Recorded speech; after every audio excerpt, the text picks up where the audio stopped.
જો તમારું જીરું પહેલી વારમાં ના ઉગે અથવા નબળું ઉગે તો આ 5 સમસ્યાઓ આવી શકે છે. પહેલી, બીજી વાર બિયારણનું વાવેતર કરવાથી ખેતી ખર્ચ વધી શકે છે. બીજું, જીરાને પાકવા માટે પૂરતો સમય મળતા નથી, જેના કારણે ઉત્પાદન 30% સુધી ઘટી શકે છે.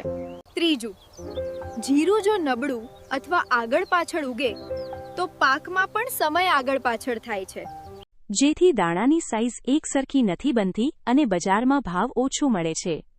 ચોથું, ઉત્પાદન થયેલું જીરું સુગંધમાં, રંગમાં અને તીવ્રતામાં કમજોર રહે છે. પાંચમું, નબળા બીજમાંથી ઉગેલો છોડ રોગ અને જીવાત સામે કમજોર રહે છે.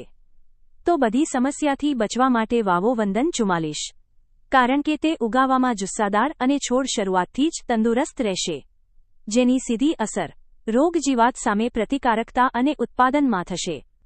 તો ખેડૂત મિત્રો, જો તમે પણ વંદન 44 ખરીદવા માંગતા હોય તો સ્ક્રીન પર દેખાતા નંબર પર સંપર્ક કરો.